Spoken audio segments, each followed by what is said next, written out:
Muy bien. Bueno, buenos días.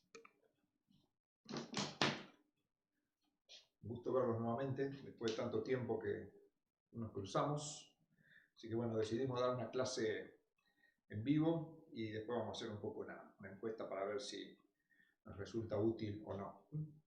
Bueno, hoy arrancamos un tema extremadamente importante, que no hace otra cosa que continuar y sumar elementos para poder llevar adelante una investigación. Muy bien, nosotros hasta ahora vimos, entre los temas que desarrollamos, vimos algunos fundamentos de matemática, después vimos cuestiones de cómo se mide, la necesidad de un patrón, los errores que cometemos, cómo los podemos controlar. Después vimos un tema de soluciones, que es una de las herramientas, podríamos decir, no las herramientas, sino de los objetos que manejamos habitualmente en el laboratorio para manejar sustancias y llevar adelante los trabajos de investigación. Bueno, todo trabajo de investigación genera, o sea, ¿por qué hacemos un trabajo de investigación? Hacemos un trabajo de investigación porque existe algún problema, grande o chico, que se quiere solucionar. Y entonces para solucionarlo lo que hay que tener es información. Y entonces esa información se lleva a cabo a través de un proceso de investigación. Entonces, ese proceso de investigación, que ya vamos a estudiar más adelante, tiene una serie de pasos, pero básicamente consiste en medir. Entonces, nosotros tenemos que medir. Y lo que medimos lo llamamos variables. ¿Por qué lo llamamos variables? Bueno, porque son cosas que medimos y habitualmente no las medimos en un solo sujeto, una sola cosa. ¿Por qué? Porque eso no nos lleva a conocer el problema que estamos enfrentando. Entonces, habitualmente nosotros cuando enfrentamos un problema, tenemos que medir variables y tenemos, lo voy a dibujar de esta manera, lo que llamamos una población. La población no necesariamente implica seres humanos. La población es un conjunto de cosas, un conjunto de objetos sobre los cuales yo voy a medir variables.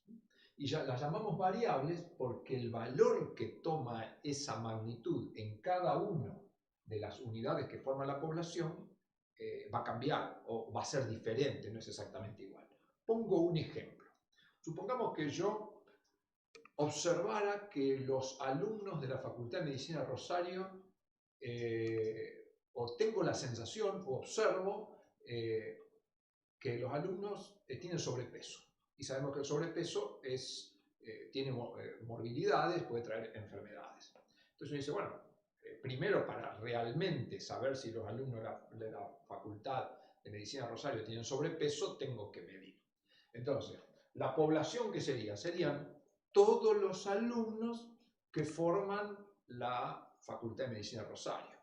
Aquellos que están acá en Rosario, que están cursando, pero también aquellos que a lo mejor son de otro pueblo, de otro país, se han ido, ellos también son estudiantes de la Facultad de Medicina. O sea, todo aquel alumno, podemos decir, bueno, tenemos que definir, consideramos alumno de la Facultad de Medicina todo aquel alumno que tenga un número de legajo o haya realizado su inscripción en el año 2020, por ejemplo. Lo tengo que definir. Eso sería toda la población. En ese caso, la población va a estar formada por unidades experimentales.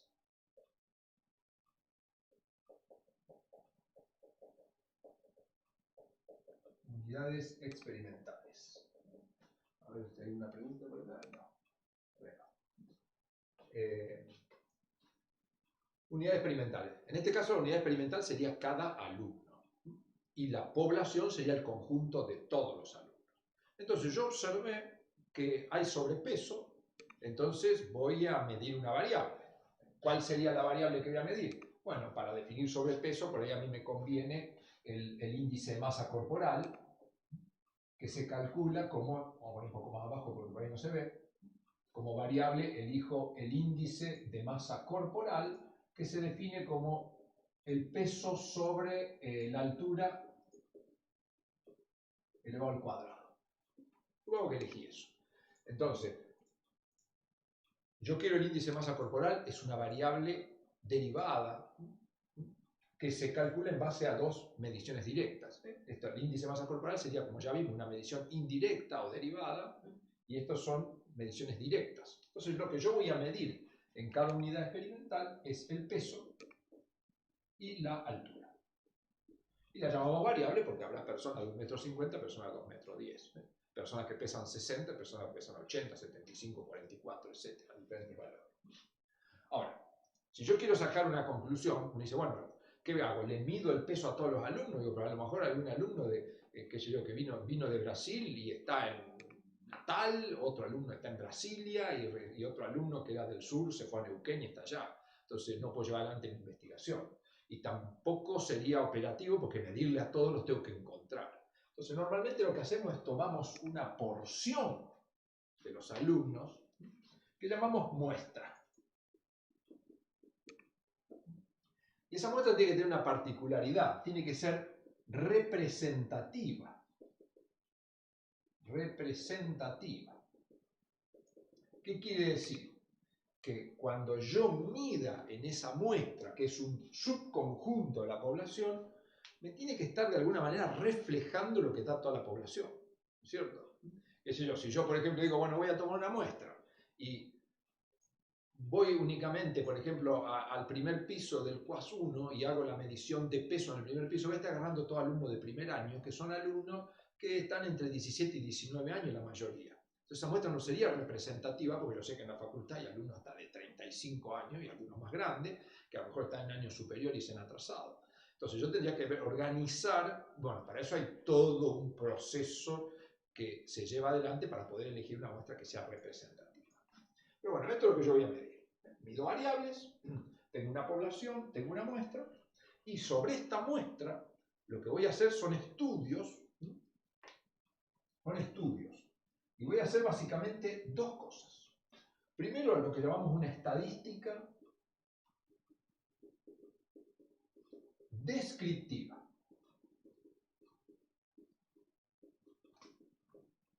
Que es parte de lo que vamos a ver hoy, tenemos dos clases. La estadística descriptiva, que es una forma de a todo ese conjunto de datos, que a lo mejor pueden ser 300 o 500, eso depende, le voy a asignar ciertos números con los cuales yo puedo tener una idea de qué tengo en mis manos. Porque mirar todos los pesos de los estudiantes no me va a llevar a ninguna conclusión. Luego que he hecho una estadística descriptiva y he tomado contacto con los datos, voy a pasar a lo que se llama la estadística inferencial. ¿Qué es la estadística inferencial? Son una serie de procedimientos que me permiten tomar los datos de la muestra y sacar conclusiones respecto de la población. Es decir, yo a lo mejor hago todo el estudio con 100 alumnos y después que terminé el estudio con 100 alumnos, lo describí, lo analicé, ¿no es cierto? Digo, bueno, los estudiantes de la Facultad de Medicina, un 80% tiene sobrepeso. Voy a estar sacando una conclusión respecto de toda una población en base a una muestra. Entonces, la estadística lo que nos permite es eso, es sacar conclusiones de poblaciones en base a observaciones de muestras. Ya veo que están poniendo el presente en la clase, lo que tienen que hacer, veo que están poniéndolo, no sé cómo lo están poniendo, pero bueno, pongan el nombre completo, nombre y apellido completo y el número de documento. Esa sería la forma de dar el presente.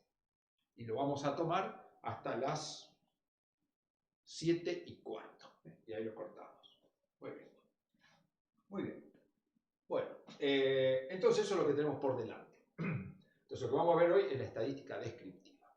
Esto lo vamos a tratar de ir analizando con ejemplos y poniendo una serie de términos.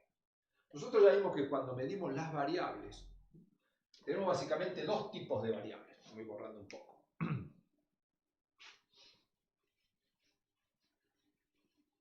Por supuesto que cuando apliquemos una de las cosas de la estadística es observamos una muestra, sacamos conclusiones respecto a la población y esas conclusiones nosotros podemos decir con qué grado de certeza o con qué error sacamos esa conclusión.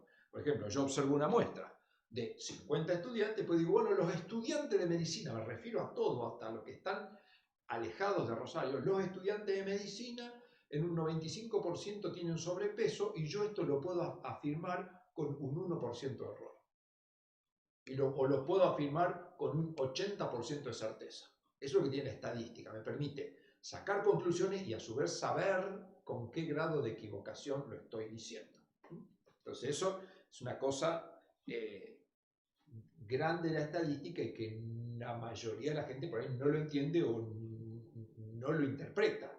Por ahí uno lo ve ahora por televisión cuando escucha cuestiones relacionadas al coronavirus, que hay personas que salen hablando como diciendo, sí, bueno, la cantidad de infectados es tanto. O sea, estoy infiriendo un número de infectados en la República Argentina y creo que ese es el valor exacto. No, eso tiene un error, porque eso se hace en base a una muestra. Entonces, o estoy contando y estoy infiriendo que eso... Entonces ahí tengo una cuestión que está faltando muchas veces en la información. Por supuesto, cuando se pasa por televisión no se habla, pero quienes lo manejan deberían conocer con qué grado de certeza están pudiendo decir ese número. Muy bien. Entonces, revisemos algunas cositas. Nosotros medimos variables. Si no medimos, ya lo dijimos, si no medimos no podemos hacer nada. No hay trabajo profesional, no hay trabajo de investigación si no hay una medición. Entonces, yo mido variables. Estas variables pueden ser básicamente de dos tipos. Cuantitativas,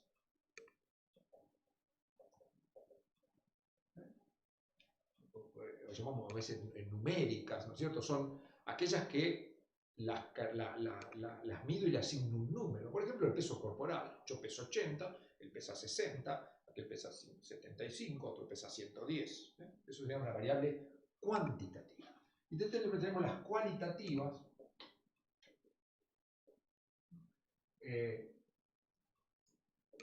Dentro de las que tenemos, podemos llamar nominales y ordinales,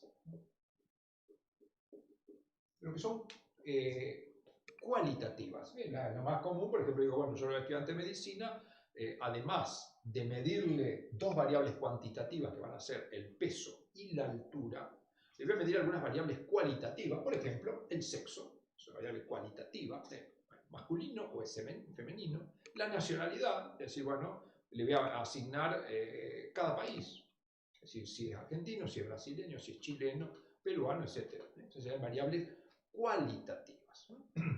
Después puedo tener variables ordinales. ¿Qué sería? Decir, bueno, pertenece a el año 1, a el año 2, a el año 3, a el año 4. Son números, pero esos números no es una variable como el peso, que puede tener 75,4 kilos, etc. Las variables ordinales son variables que yo le asigno por un orden justamente, primer año, segundo año, tercer año. Son variables ordinales. Entonces se manejan cada una de manera distinta. Nos vamos a concentrar bastante hoy en las variables cuantitativas. Bueno, muy bien.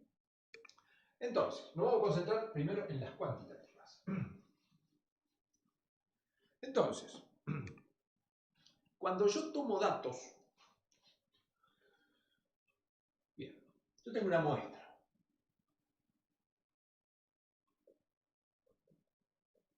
Como dijimos, esa muestra tiene que ser representativa. Es tan importante todo el trabajo de medición, todo el trabajo de estadística que hagamos, como el trabajo que hagamos en la selección de la muestra adecuada. Si yo la muestra no la elijo adecuadamente, voy a estar sacando conclusiones, que yo supongamos que ahora, digo, bueno, ahora voy a hacer el experimento de analizar el índice de masa corporal. Entonces, bueno, trato de encontrar al uno, va a ser difícil encontrarlo. Digo, bueno, pero voy a la casa a buscarlo porque tengo la dirección y me consigo un permiso para circular en tiempo de cuarentena, entonces voy a la casa de cada uno y le pido los datos. Esa muestra no va a ser representativa. ¿Por qué? Porque voy a agarrar todos alumnos que son de Rosario y no sea que en Rosario haya ciertos hábitos alimenticios que falsen mi información. Los brasileños a lo mejor no están en Rosario, toda la gente que del interior sé que se ha ido a los pueblos, a donde por ahí comen mejor, y entonces tienen vida más sana y hacen más actividad física que los de Rosario, entonces tengo una muestra que está está sesgada, me va a dar información, voy a sacar la conclusión respecto a todos los estudiantes de medicina en base a la medición de solo rosarinos. Entonces, eso sería una mala elección de la muestra. Entonces, pero supongamos que yo tengo todos los criterios, ya elegí la muestra adecuadamente, ahí voy a medir las variables. Entonces vamos a suponer que mido una sola variable. Una variable. Entonces, ¿qué voy a tener de esa variable? Voy a tener valores. Voy a tener, vamos a llamarle un valor B1 que medí, un valor B2, un valor B3. Supongamos que fueran kilos, ¿no es cierto? Bueno, tendría alumnos que pesan, y los peso 50 kilos, otros que pesan 51, otros que pesan 52, 53 y así sucesivamente. Entonces voy a medir estos valores. Por supuesto se van a repetir. Yo 5, no necesariamente tiene que coincidir con el número, y así voy a ir teniendo valor, que era el peso. Encontrar alumnos de 30 kilos en la facultad es poco probable, y de 60 encuentro 25. Entonces voy teniendo así un número. Y entonces yo esto acá lo puedo graficar, donde acá pongo el número de individuos de la muestra y acá pongo los valores. Pongo acá B1, B2, etc. Y lo grafico. Digo, bueno, de esto tenía 1, de esto tenía 2, de esto tenía 3. Una gráfica de este tipo. La primera gráfica, la clase que viene lo vamos a ver un poco mejor. Y la 1 si quiero con una línea para verlo. Después da esta cosa. Pero no solo eso, me podría dar, si yo hago la gráfica, me dio así porque me dio así. Yo podría tener diferentes tipos, lo vamos a hacer acá mismo. Yo podría tener, esta fue una posibilidad, pero no siempre lo voy a tener así, depende de qué variable tengo. Yo podría tener una variable, lo hago en rojo, por ejemplo, supongamos que me dio así.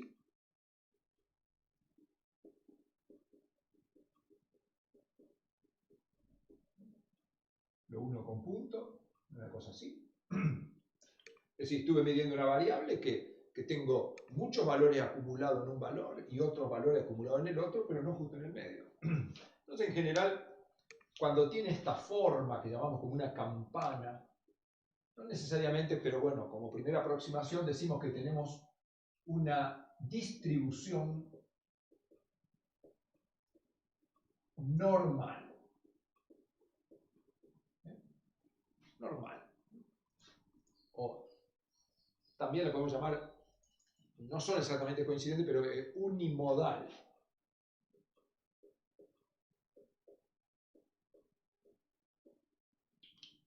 Cuando tenemos una forma de campana, es decir, los valores más frecuentes caen en el medio y los valores más extremos cada vez tengo menos personas.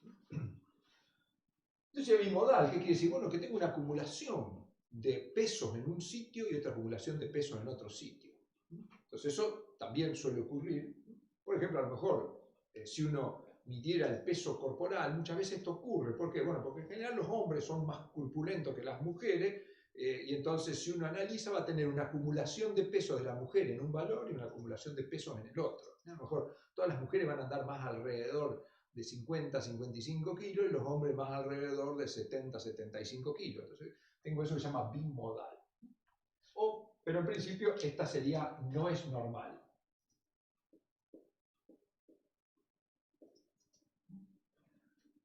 En estadística, no normal o no normal no quiere decir que esto es enfermo. Se llama distribución normal a la que tiene forma de campana y distribución no normal a aquella que no tiene forma de campana. Entonces eso es una cosa que tenemos que distinguir de entrada. ¿Por qué? Porque como vayamos a describir los datos, nos tenemos que basar en eso.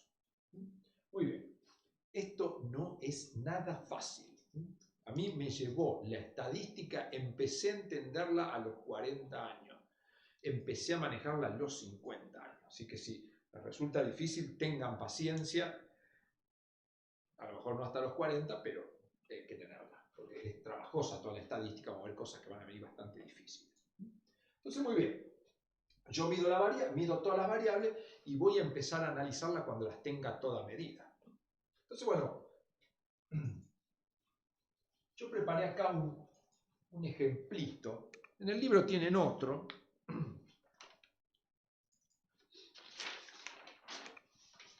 Muy es un ejemplo relativamente sencillo. Supónganse que quiero dar una respuesta, alguien me pregunta, che, ¿los estudiantes de medicina tienen sobrepeso o no? Le digo, no te puedo responder, tengo que ir a medir. Entonces digo, bueno, mi población son los estudiantes de medicina y lo que voy a hacer, voy a tomar una muestra. ¿Cuál sería una forma de tomar una muestra representativa? Bueno, hacer un sistema de números aleatorios que a mí me seleccione, por ejemplo, los alumnos por el número de documentos. Entonces, de esa manera sé que no estoy influyendo yo, lo seleccione aleatoriamente un software o un algoritmo que haya planteado. Entonces, supónganse que mi muestra fue de 20 datos.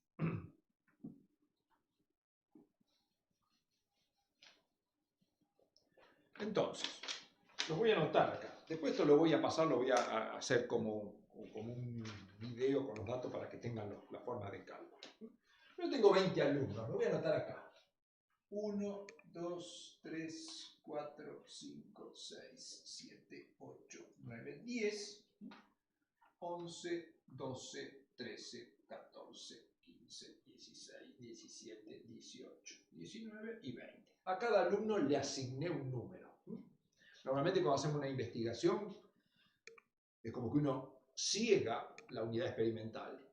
¿Por qué? Porque si yo no la ciego y sé qué es, puedo sesgarla después, ¿no es cierto? O sea, y yo puedo querer decir que en Perú hay desnutrición, entonces a todos los peruanos le pongo un poquito menos, ¿cierto? Entonces, bueno, uno toma una unidad experimental, a lo mejor le pregunta nacionalidad, sexo, año en el que se encuentre, pero dice, bueno, esta unidad experimental cuando entra al estudio tiene el número 1, el que la analiza no sabe qué es, ¿sí? Bueno, le medí el peso en kilogramos. Estoy usando un instrumento que es una balanza, ¿no? Lo mido en kilos, ¿no? Y esa será la magnitud, es el peso corporal, la unidad es el kilogramo, el instrumento es la balanza, y yo ya antes de todo esto me aseguré de qué error relativo y absoluto quiero tener para la apreciación de la balanza, todo eso ya lo tengo que haber hecho. Y si no lo hice yo, lo hizo alguien. Y entonces, bueno, acá puse algunos pesos, que ya los ordené de menor a mayor. Entonces, ¿por qué lo ordené de menor a mayor? Porque me va a permitir hacer ciertos análisis, pero de entrada uno los tiene mezclados. Entonces, tengo, estos son los pesos, los voy a ir pasando. Un alumno tenía 50, pero después ya tenía dos alumnos de 51. Ya tengo 53, 55, 62, 62, 63, 65, 68, 71, 71, 71, 71, 76, 77, 79, 79, 80 y 80. Esa es mi distribución. Entonces, bueno, yo lo primero que haría con estos datos, como les dije, es acá colocar, analizar el número, acá coloco el peso, sé que va desde 50 hasta 80, esto después lo hago con un programa de computación, es mucho más rápido. Acá tendría el 60, acá tendría el 70. Acá tengo, supongamos tengo 1, 2, 3 y 4. Digo, bueno, de 50 tengo 1, de 51 tengo 2, de 53 tengo uno solo, vamos a poner por acá, de 55 tengo uno solo, por acá, de 62 tengo 2, de 63 tengo 1, de 65 tengo 1, de 71 tengo 4. Después tengo acá, tengo 1, 1, acá tengo 2, y acá tengo 2 también. Entonces, bueno, acá no se ve muy bien, esto porque después con un programa de estadístico no trabaja, pero bueno, nunca voy a tener los puntos tan lindos como los hice hoy. Uno ve si esto lo puede distribuir de esta manera o no. Es decir, eso, los datos siempre van a tener esta dispersión que llamamos. Entonces, supongamos que en base a la estadística inferencial que vamos a ver después, yo decido, bueno, que estos datos se distribuyen de esta manera. Entonces digo, bueno, tiene una distribución normal.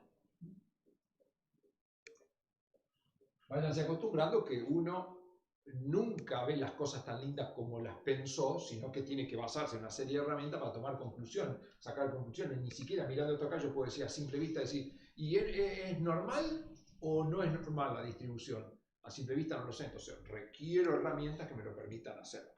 Porque a ojo, por ahí para mí es normal y para otros no. No tenemos que tomar conclusiones que si yo miro esto diga, sí, lo acepto normal con la probabilidad de equivocarme de tanto, y que un japonés diga exactamente lo mismo. Y eso lo logramos aplicando una estadística inferencial que vamos a ver después adecuada. Entonces, supongamos que yo a estos datos los analicé, tiene distribución normal. Estos datos así me recontra complican. Entonces yo lo primero que voy a ver ahora son lo que llamamos las estadísticas.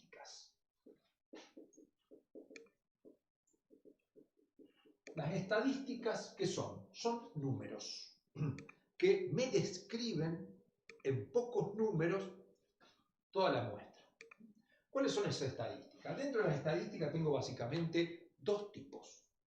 Estadísticas de posición. Dentro de la estadística de posición tengo varias. La más común es lo que se llama la media. La media habitualmente nosotros lo llamamos promedio, pero en realidad en la estadística lleva el nombre de media o media aritmética. ¿Qué es la media?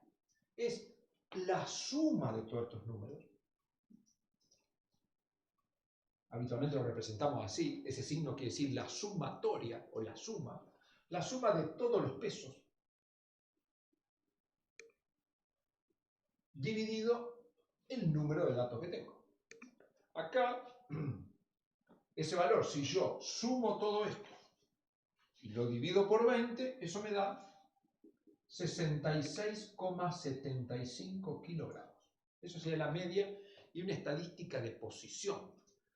Me está dando el valor promedio, entonces yo digo, bueno, yo pesé, tomé una muestra de 20 estudiantes de medicina, los pesé y la media me dio 66,75. ¿Eso qué me está indicando? Que ese es un valor central y que voy a tener alumnos que son más livianos y otros alumnos que son más pesados. Pero supongamos que este mismo experimento lo hizo un investigador en la universidad, en una universidad de Corea, por ejemplo. También tomó 20 alumnos con las mismas características que nosotros y calcula la media y le dio 43. ¿Qué me está indicando? Ya me permite comparar algo. Aunque yo no veo los datos individuales, eso me está dando la impresión que los alumnos de la Universidad de Corea son en promedio más livianos que los alumnos de la Facultad de Medicina de Rosario. Esa es una estadística de posición. Esa es una estadística de posición. ¿Qué otra estadística de posición tenemos? Tenemos lo que se llama la mediana. En general, la media la utilizamos cuando tengo una población normal y solo la puedo utilizar ahí. La mediana la puedo utilizar tanto para normal como para no normal. ¿Cómo se calcula la mediana? La mediana se calcula ordenando a todas las unidades experimentales de menor a mayor, como yo lo tengo acá, y buscar cuál es el valor central. Uno dice, bueno, yo tengo 20 alumnos, cuento 10, acá tengo 1, 2, 3, 4, 5, 6, 10. Y acá también tengo 10. Y entonces busco el valor central de esa distribución. Como acá tengo un número par, lo que voy a hacer es el promedio de los dos que me quedan en el medio. O sea, me quedan 9 para acá y 9 para acá. Entonces, 68 y 71, esto me da 69,5 kilogramos. Mire, yo analizo 9,5. Esto se llama mediana o también se llama percentilo 50. Es lo mismo.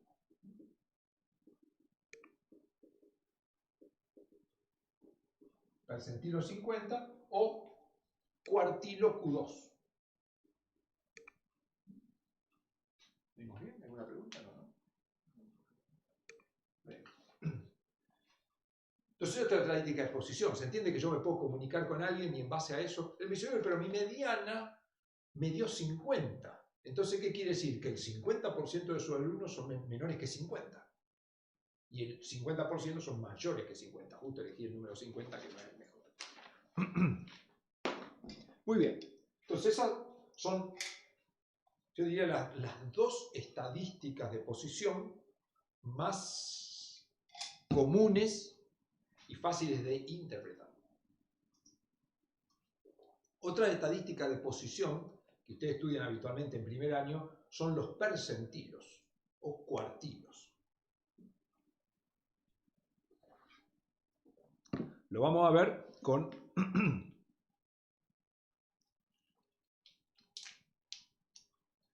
así no estoy cambiando.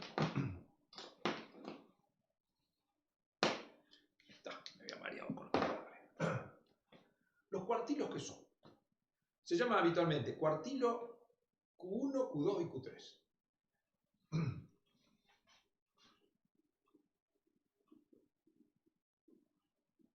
Cuartilo Q1, ¿qué es? Es un valor de la variable tal que el 25% de los individuos tiene menor valor que eso.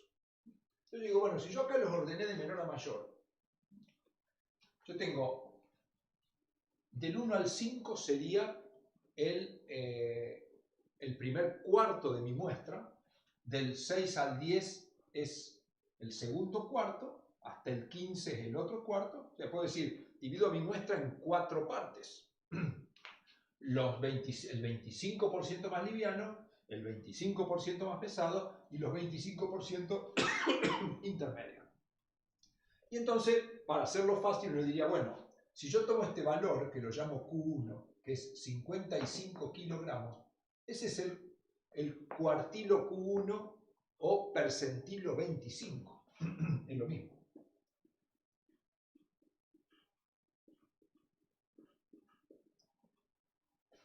¿Qué quiere decir? Si yo digo que el percentilo 25 es 55, ¿qué quiere decir? Que el 25% de los alumnos pesa menos que 55.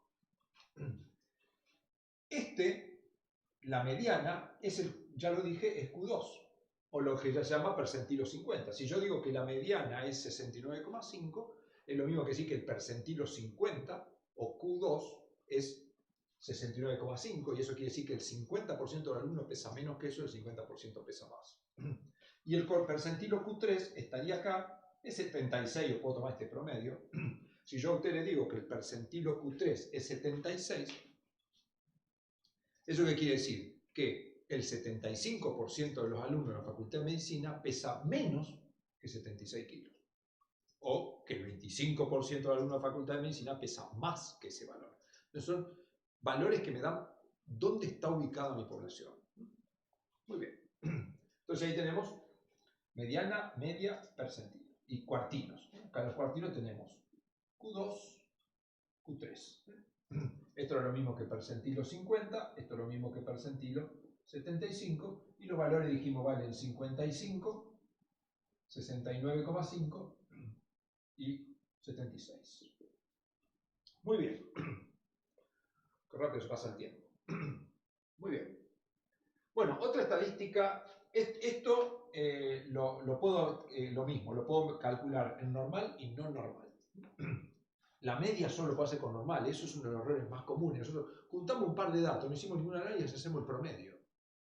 Eso es el error que lo comete un estudiante que recién empieza y lo cometen investigadores con largos años de trayectoria. Yo, la media, o lo que se llama habitualmente promedio, lo puedo aplicar únicamente si primero verifiqué que mi población es normal.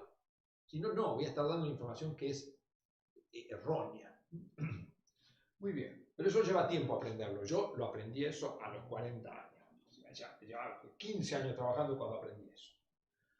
Otra estadística de posición es el modo. Modo o moda.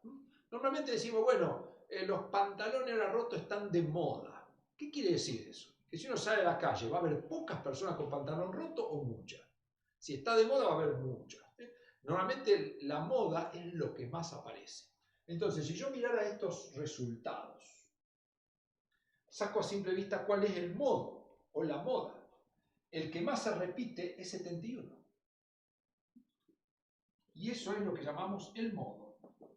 Modo o moda. O sea, esta población tiene un modo que es 71. Y en ese caso sería una población monomodal, tiene una sola moda. Ahora, si la miro un poco mejor, por ahí uno podría decir, no, ojo, ojo, porque acá de esto aparecen 4, pero acá 62 se repite 2 veces, este se repite 2 veces, y 79 y 80 también se repiten. Entonces alguien puede decir, bueno, no es una población monomodal, es multimodal. Pues estoy también considerando eso como si fueran modas un poco menos comunes. Entonces, bueno, eso pasa justamente con la vestimenta, ¿no es cierto? Hay varias cosas que están de moda, hay una que aparece mucho, otra que aparece menos. Bueno, en la estadística eso también me sirve. Ahora, cuando hay mucha diferencia entre los modos, como en este caso, me dice, bueno, 4-2, me quedo con uno solo y digo es monomodal. Las poblaciones normales tienen una sola moda. Cuando la población es normal, habitualmente coinciden la media, no coinciden exactamente, pero son muy cercanas, la media, la mediana y la moda. Nunca van a dar exactamente igual, porque son muy parecidas. En cambio, cuando tengo poblaciones que no son normales, esos valores se distancian, y entonces yo para describir una determinada muestra recurriré, si no es normal, recurriré a esto. Es decir, si es normal, puedo usar cualquiera de estos, está bien, pero si no es normal, solo voy a usar esto. Y voy a cometer un error importante, ¿no es cierto? Si yo a lo mejor estoy presentando un resultado y digo, bueno, sí, enfrenté una población que, por ejemplo, que es bimodal. ¿Qué quiere decir? Que tiene 2 modas. E informo a la media como su estadística descriptiva, alguien va a saltar y me va a decir, pero usted está equivocado, está utilizando una estadística que no sirve para esa situación. Bueno, esto lo comete mucha gente y nosotros también muchas veces nos equivocamos o muchas veces elegimos, aunque la población sea no normal, elegimos trabajar con la media por lo más fácil de interpretar, pero no debería hacerse de esa manera. Bueno, estas son estadísticas de posición, cómo yo analizo. Después tenemos estadísticas de dispersión, hasta dónde llegan mis muestras. Supongamos que yo medí acá en Rosario esta muestra y la mediana me dio 69,5, ¿no es cierto? Y el investigador de Corea hizo su experimento, también con lo mismo, sacó los datos y la media le dio 69,5, la mediana. Tenemos la misma estadística de posición. Eso que me está indicando, bueno, que más o menos todos los pesos andan alrededor de esos valores. Ahora, a lo mejor el investigador de Corea, cuando los ordenó, acá le quedó, por ejemplo, 35 y acá le quedó 120, con toda una distribución. Entonces ya vemos que las poblaciones son distintas. Yo tengo una estadística de posición de 69,5 y una dispersión que va desde 50 hasta 80, mientras que el coreano tiene el mismo valor de posición, sus valores andan alrededor de 69,5, pero se extienden desde 35 a 120. Entonces, este valor, el mínimo y el máximo, establecen lo que llamamos como variable de dispersión el rango. El rango es la diferencia o estable, el par de valores mínimo y máximo de una muestra. Y eso me da una idea de la dispersión. De dónde hasta dónde va. Entonces, 2 muestras pueden diferir porque difieran en su posición.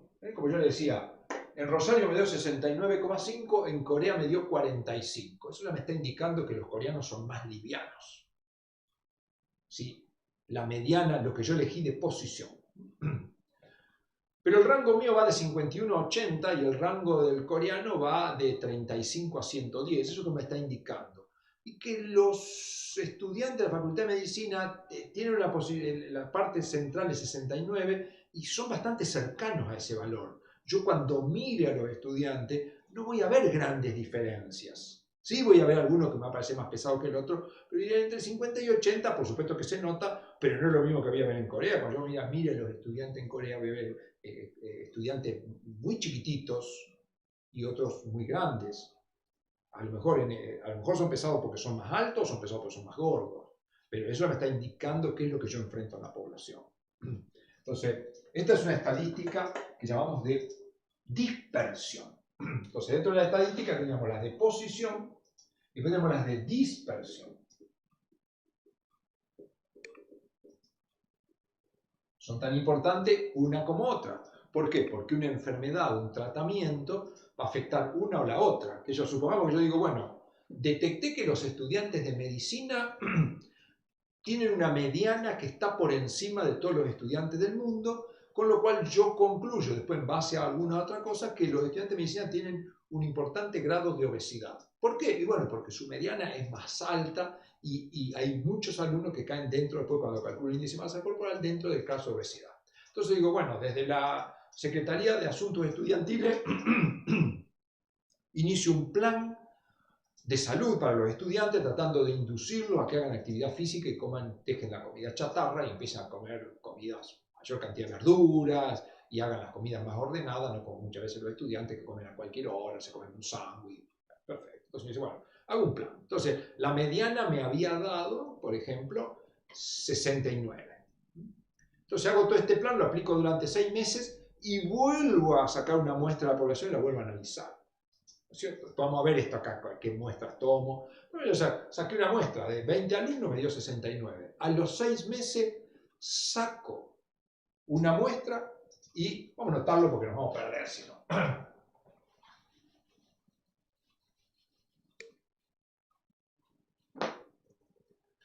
Saqué una muestra número 1, me dio una mediana de 69, saquémosle la coma, kilos, y un rango me había dado de 50 a 80. Aplico el plan, digo, esto está mal, más vale que yo haga algo o que alguien haga algo. Aplico el plan 6 meses y vuelvo a medir. La mediana me da 69 kilos y la estadística me dice que la mediana no cambió. Uno dice, el plan no me dio resultado. Sin embargo, cuando miro el rango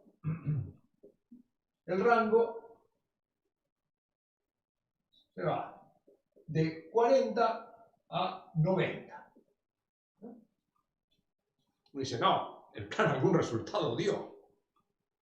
El plan algún resultado dio, pero me da la impresión que no lo entendieron. Porque mirar esto acá, me dice, la mediana me quedó en la misma posición y veo que el rango se extendió. ¿Eso qué quiere decir? Y probablemente que los que eran pesados entendieron mal el plan y están a lo mejor comiendo más o haciendo menos actividad física, ahora pesan más.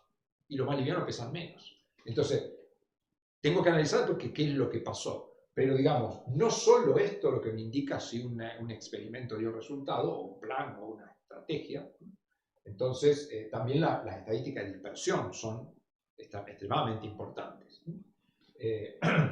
Distinto hubiera sido si yo hago lo mismo y a lo mejor me dice, bueno, vamos a ver azul, esto pasó a valer 60 y el rango pasó de 50 a 70.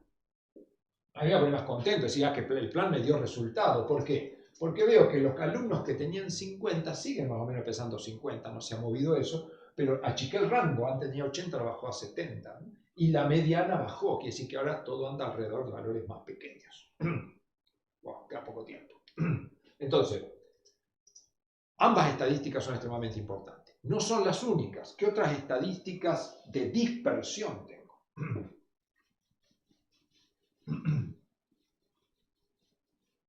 Entonces, esto es dificilísimo. Dificilísimo. No alcanza una vida para aprender, aplicar y entender la estadística. Entonces, estamos hablando de estadísticas de dispersión. Vimos el rango. Es el mínimo y el máximo valor. Me da una idea de cuán dispersos son mis valores. Después tenemos el intervalo. Sí, vamos a escribirlo. Intervalo intercuartilo.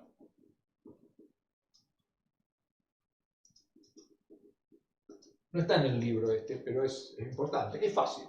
El intervalo intercuartilo es la diferencia que hay entre el percentilo 75 y el percentilo 25. Yo digo, bueno, este me dio 76. Vamos a ponerlo primero con fórmula, es Q3 menos Q1. Es decir, 76 menos 55. Eso me da 21. Es la diferencia que hay entre un percentilo 25 y un percentilo 75. Esto que me está indicando es que el 50% de mis alumnos discrepan, están en un intervalo de 21 kilos. O sea, dentro de 21 kilos de variación hay 50 alumnos. Si yo tuviera un intervalo intercuartilo, por ejemplo, que valiera 2, ¿eso qué querría decir? Que el 50% de mis alumnos están en una variación de 2 kilos, que decir que estarían muy parecidos. Entonces eso me está indicando también dispersión. Muy bien. Para ir terminando con esto, tenemos otros dos que se usan mucho, que son, esto lo puedo utilizar con normal o no normal. Es decir, yo agarro una muestra, la analizo, es decir, muchas veces no tenemos la posibilidad de decir si la muestra que estoy analizando viene de una población normal o no. No tengo la posibilidad porque los datos no me lo dan, porque no lo puedo sacar, porque el software no me lo analiza y porque la mente no me lo interpreta. Entonces, muchas veces, cuando yo no puedo decir si una población es normal o no normal, procedo como si fuera no normal. ¿Por qué? Porque lo no normal lo puedo aplicar siempre. Entonces, eso tengo que tener mucho cuidado. O sea, como vimos, la media es paranormal. Solo la voy a utilizar cuando puedo asegurar que esa población es normal. Si no, estoy cometiendo un error y me pueden hacer pasar un papelón. Lo más importante, ¿no es cierto? Que tener en cuenta mientras uno está estudiando. En la estadística de dispersión, rango, intervalo, intercuartilo los puedo aplicar siempre, normal o no normal. O sea, no pude hacer los test de normalidad que van a ver con la licenciada Chulibert después de 2 clases más adelante. Entonces no pude hacer análisis de normalidad, utilizo rango, intervalo, intercuartilo. Ahora, si la población es normal, que cuando yo analizo tiene esa distribución de campana, tengo lo que llamamos SD, que es el desvío estándar. El desvío estándar, se llama SD. Es un número. Por supuesto, como lo utilizo para población normal, va a ir de la mano de la media, que era para población normal. Y un número. Por ejemplo, sí creo que lo calculé acá. O no lo calculé. No importa. Entonces supongamos que yo lo saqué y me dio 10 kilos. Después hay que calcular con una fórmula matemática complicada. No es tan complicada, pero no se puede sacar con una calculadora normal. Me da 10 kilos. ¿Esto qué me quiere decir? Y la media,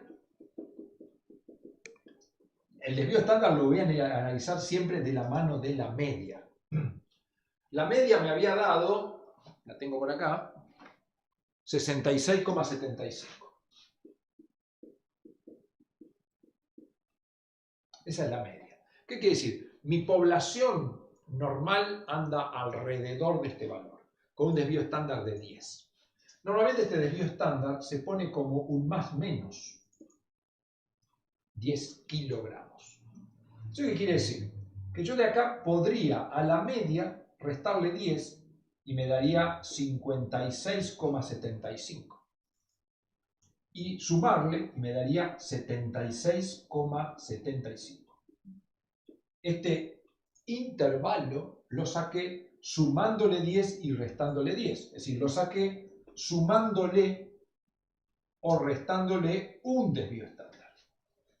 ¿Qué información me da esto? Esto me está indicando de que aproximadamente el 70% de mis estudiantes, bueno, no voy a poner mis porque no son míos, de los estudiantes de la muestra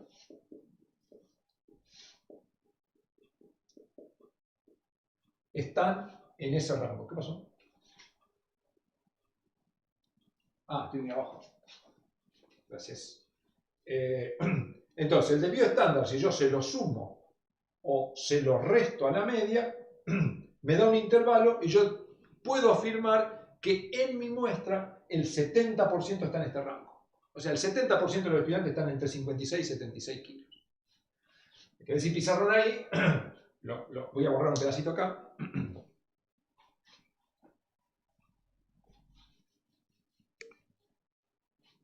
Hay mucha gente detrás de cámaras para que esto funcione. No estoy solo acá.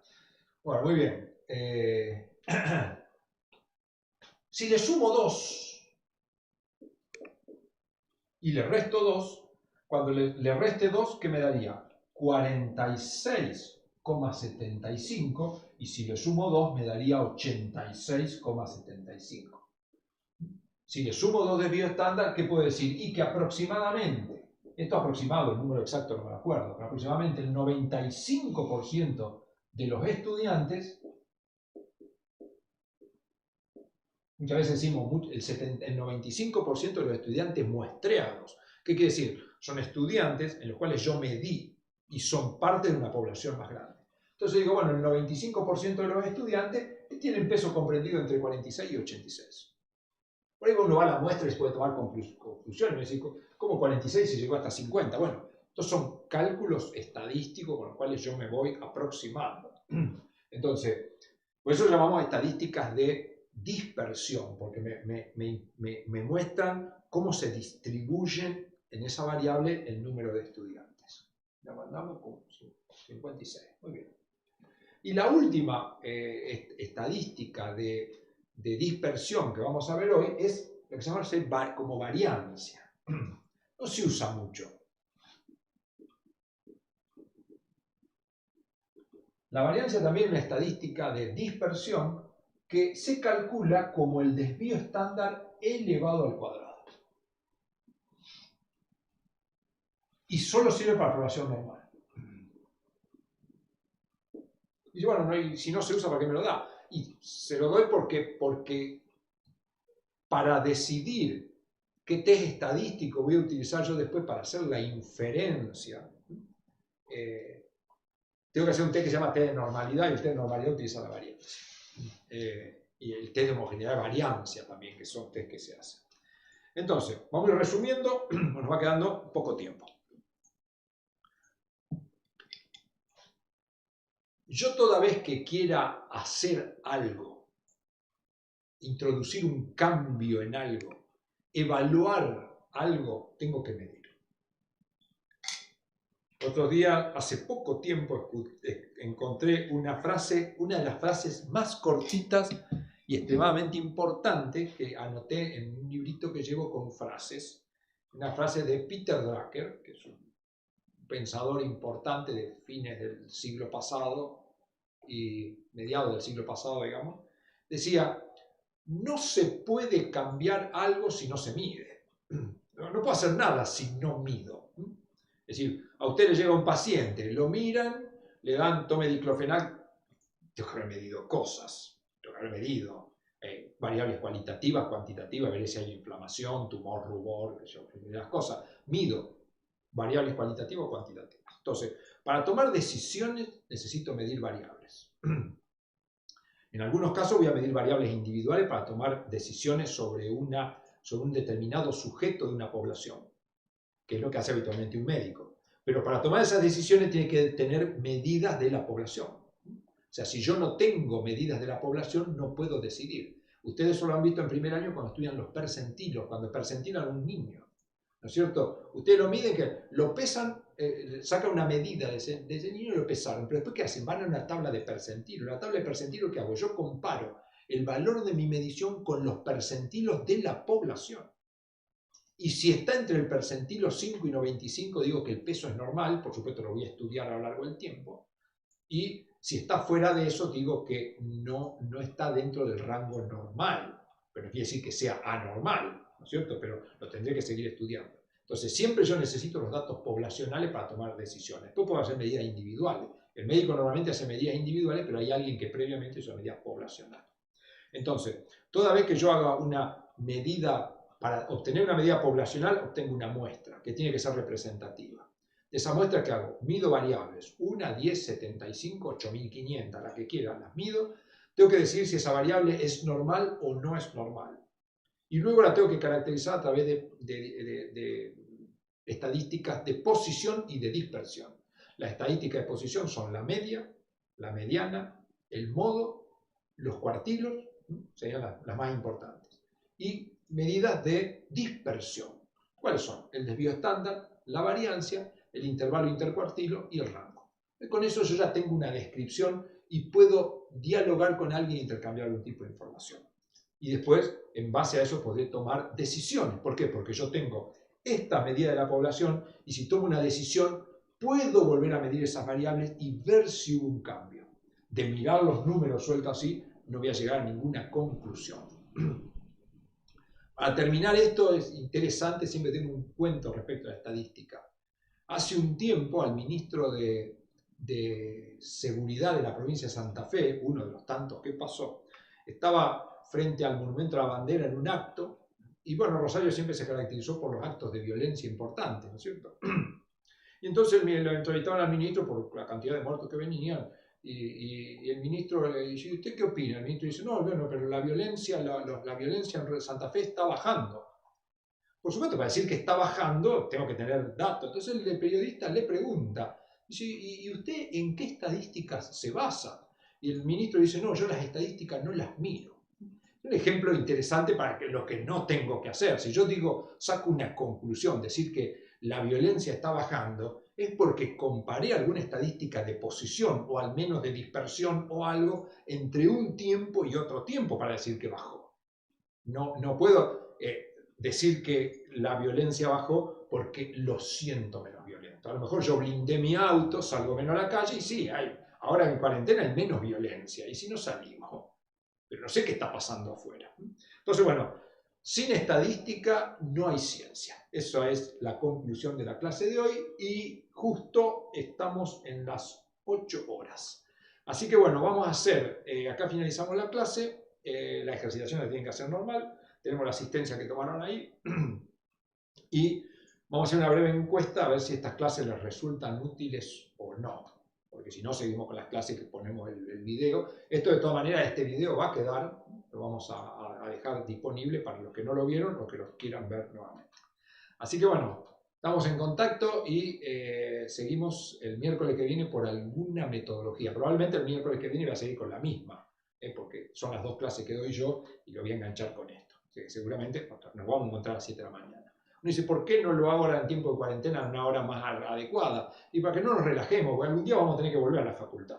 Y si volvemos a la facultad, vamos a volver a las 7 de la mañana. Entonces, si estamos acostumbrados todos los días a dormir hasta las 10 de la mañana, vamos a quedar todos libres en el curso. Bueno, nos vemos la próxima y ya pronto subimos los ejercicios.